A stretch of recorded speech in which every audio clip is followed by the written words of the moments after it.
Lalo niya na nagkakasala ka, hindi mo pa ginagalaw yung babae, sinabi ni Kristo doon sa Mateo Kapitulo 5, ang versikulo ay 28. Datapwat sinasabi ko sa inyo na ang bawat tumingin sa isang babae na taglay ang masamang hangad ay nagkakasalan na ng pangangalo niya sa kanyang puso. Ang pangangalo niya sa panahon ni Moises ay kung halimbawa sumiping ka sa asawa ng iyong kapwa o sa hindi mo asawa.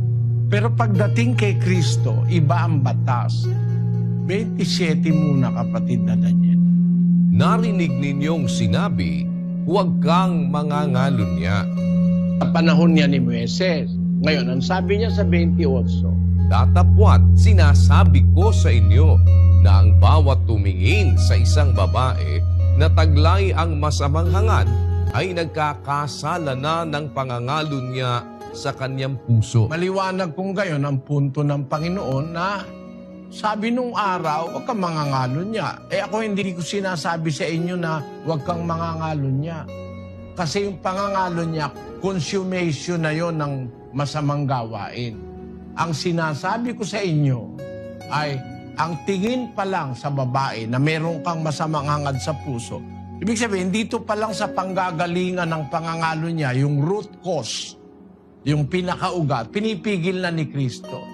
Mas mahigpit ang batas ni Kristo kaysa sa batas ni Moises, na noon, mapepenahan ka pagka nangalo niya ka. Kay Kristo, tumitingin ka pa lang, taglay mo ang masamang hangad, nagkakasala ka na ng pangangalo niya. Kaya kay Kristo, hindi ang bawal lang, yung pagpatay.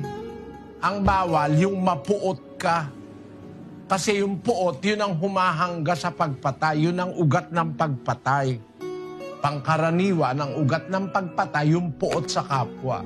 Kaya ang sabi ng unang Juan 3:15, Ang sino mang napopuot sa kanyang kapatid ay mamamatay tao.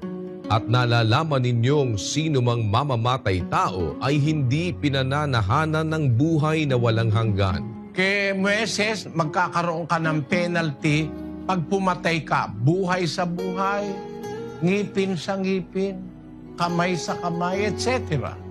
Pero kay Kristo, inaalis niya yung pinanggagalingan ng gano'n na mananakit ka ng kapwa, inaalis niya. Kaya sabi niya, iibigin mo ang iyong kaaway. Pag nagutom, papakainin mo. Pag nauhaw, papainumin mo. Yun ang sabi niya. Yung kaaway mo, idadalangin mo pa sa Diyos. Paano kang papatay pa nun? May mga iglesia, pumapatay talaga ng kaaway. At ang masama pa, ang pag-iisip nila, pag pumapatay sila, naglilingkod sila sa Diyos. Basahin natin yung Juan 16:2. Kayo'y palalayasin nila sa mga sinagoga. Oo, dumarating ang oras na ang sino mang pumatay sa inyo ay aakalaing naghahandog siya ng paglilingkod sa Diyos. Yan ang pinakamasama sa lahat na naituro ng mga pastor at mga leader ng relihiyon. Yung sinabi ni Kristo na kasama ang naihasik ng mga pastor ng relihiyon na nag-aakalang ang pumapatay sa kapwa ay gumagawa ng paglilingkod sa Diyos, samantalang bawal ngang patayin, pati kaaway, iibigin, papakainin at saka paiinumin. Yung pagpapakain at pagpapainom, yun ay pagpapakontinue ng buhay. Para patayin mo, labag kay Kristo. Magkaiba ang batas ni Kristo at ni Moises. Kay Moises, huwag kang papatay. Kay Kristo, huwag kang magagalit sa kapwa. Huwag kang magmamalupit sa kapwa. Hindi ka nahahangga sa pagpatay. Ganon din yung pangangalon niya.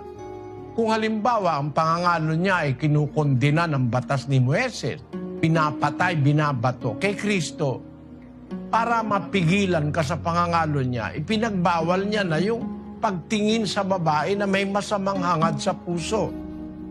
Yun ang nagpapa-increase ng secretion ng hormones na para makaramdam ka ng libido at pag tumitingin ka ng may paghahangad sa puso. At dadating sa punto na mahihirapan ka ng kontrolin. Madadala ka na ng demonyo na iraos yung nararamdaman mong kahalayan o kalibugan. na bawal din ng Panginoong Kristo.